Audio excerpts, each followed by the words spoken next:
We're putting together a stovetop steak with a pan sauce that'll make your mouth water, and it really only takes about 15 minutes start to finish. Let's get cooking with style.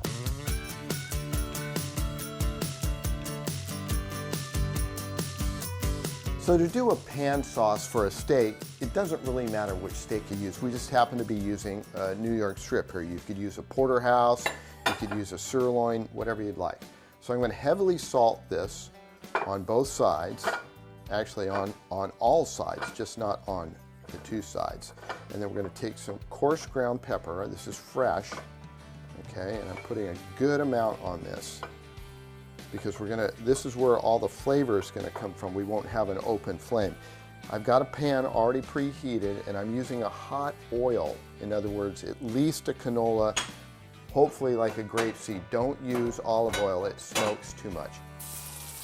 And we're going to sear this on all four sides. So the steak is done on all four sides. We've got that nice crust on there. We're going to set this off to the side and we're going to take the pan and I'm going to drain off most of this fat that's in there from the oil and then the fat that rendered out of the steak.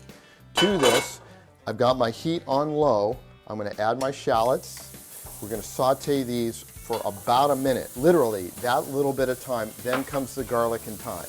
It's been about a minute. The shallots are lightly sauteed. Now we're going to put in the garlic. Now garlic takes a lot less time than those shallots, and we're going to put this thyme in there. You say, well, how can that help the thyme? The heat helps the oils come out of the thyme. We're going to turn the heat back up to medium high. I'm going to take the red wine and I'm going to deglaze the pan. This is going to lift all those great drippings out, and we're going to reduce this by just a little bit.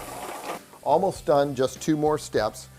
2 or 3 good shots of Worcestershire sauce, and then a teaspoon of Dijon mustard.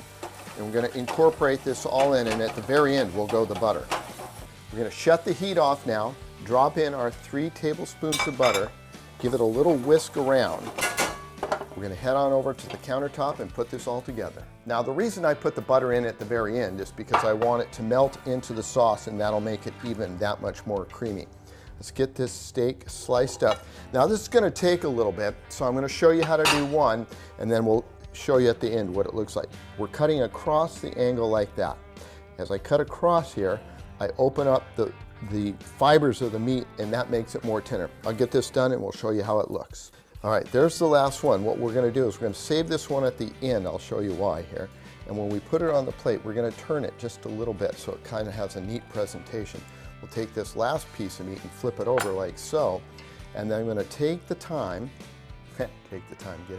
And I'm going to put it in there as my garnish, and then I'll take my sauce and I'll put it along the edge because I want to show how beautiful that meat looks along with the sauce on the side, and I'll let that drizzle over the edge like that. Get a little bit on that guy on the very end there. Okay, that's a lot of meat, even though it's just one New York strip. I think this is more than enough for 2, maybe 3 people. You could eat the whole thing. I couldn't, but I'll tell you what, this is a great one. If you'd like the recipe, go to cbs8.com/recipes, and I mean it this time. Dig in.